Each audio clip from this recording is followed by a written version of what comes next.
do a betrayed partner deal with special days like Father's Day coming up?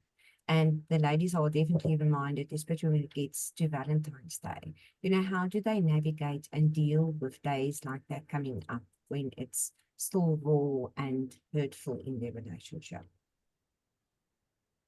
Okay, so how do we deal with special days? That is very difficult. That's a tough question. And we can make a bit of a discussion out of it. So I'm going to share my ideas on this, and then anybody else on the panel or whoever would like to be part of this conversation can just share. So I think special days like Day obviously feels like an emotional landmine. And I think 10 times more so if you have been going through a specific level of betrayal, such as what Kerry's going through. It's absolutely not just a date in a calendar.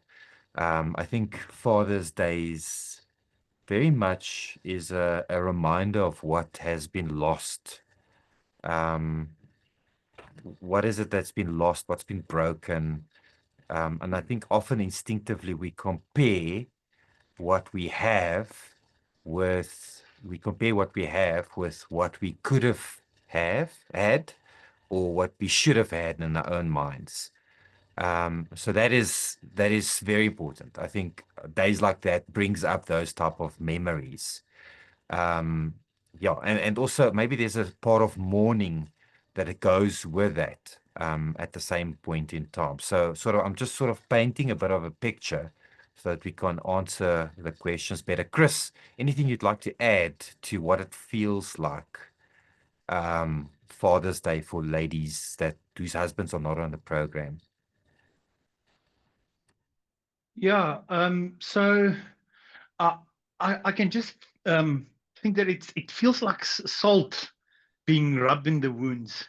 And at the end of the day, um, the most of the time the ladies are trying to keep it together for the kids, for the families, while inside it's probably just a struggle to breathe, just a struggle to keep the smile on, and to not let that overwhelming sensation of what they are going through get the better of them.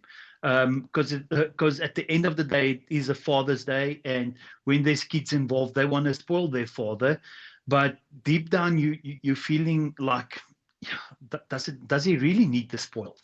So it's a big one, it's a tough one, and it's a hard one just to get a clear cut answer from. I Yeah, would I s- I think would I would feel.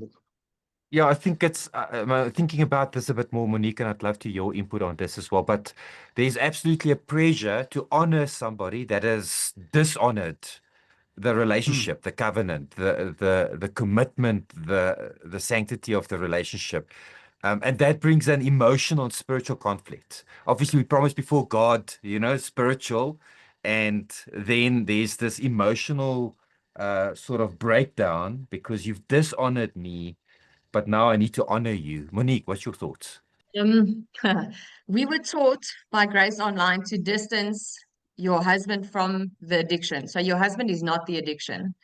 And coming from a divorced mom, I didn't have Grace Online when I was married to an addict, but I knew very well that my son didn't have to know what his dad was doing. So we would still celebrate Father's Day. And even now, as a divorced mom, I mean, we've been divorced for 12 years, and I still buy him a gift and I still give it to my son to take it with him for the weekend, because we need to remember that that father is still that little boy's hero.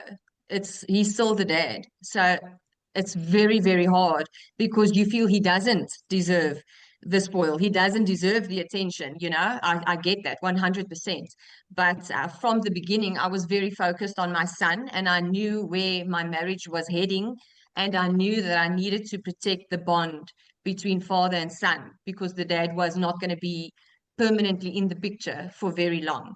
So, yeah, for the ladies fighting for their marriage, I've said many times, I wish I had Grace Online when I was facing uh, pornography addiction in my marriage because it was awful to go through it alone. But I think if we focus on the child the way we focus on, okay, my husband is not the addiction, I need to separate those two, then we also need to separate the father is not the addiction, he's still the dad, you know? Yeah, so it's tough, but I think that's the way to go.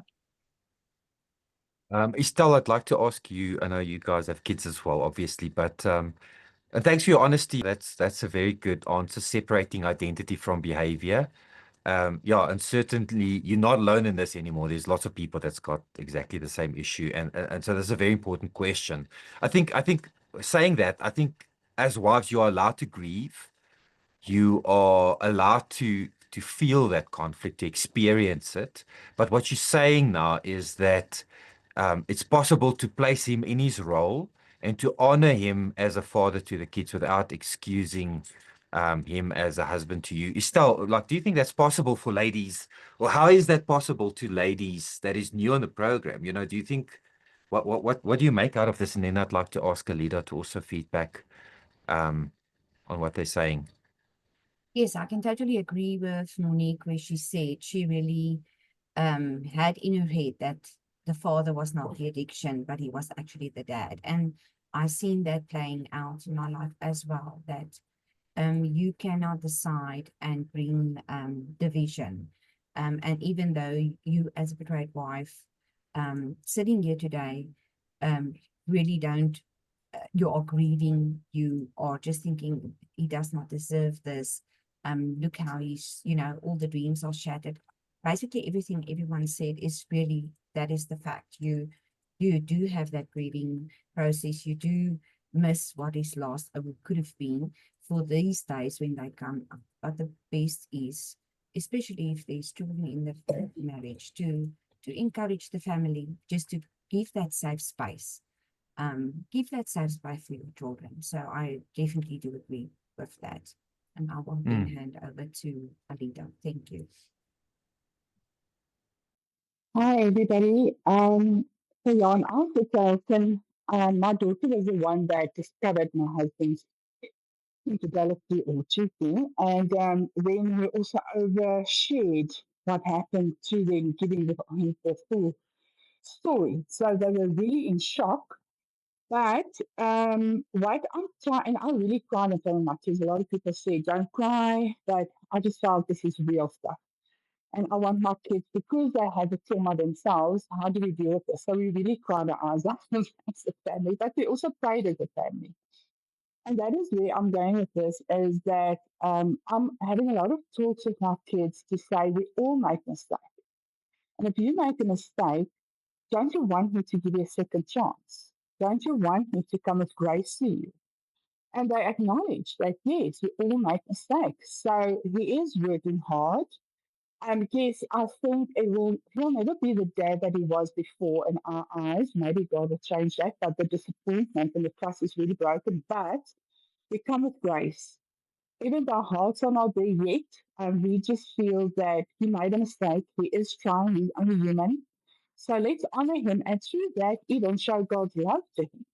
So that's our stance on it. Even though we don't feel it in our hearts yet, and we're not where we were or want to be, it's just to extend love and appreciation, because that will also help them to heal. So that's where we are. Thanks for that, Alida. I also think something to add in there. I think I mean, here we prioritize safety, you know. So I'm not like, if it's not safe, a safe space, then I mean, I think safety is more important. So if it's a volatile, crazy situation, then rather better to sort of make sure that you are safe, and whatever that would look like. I think that is also super important.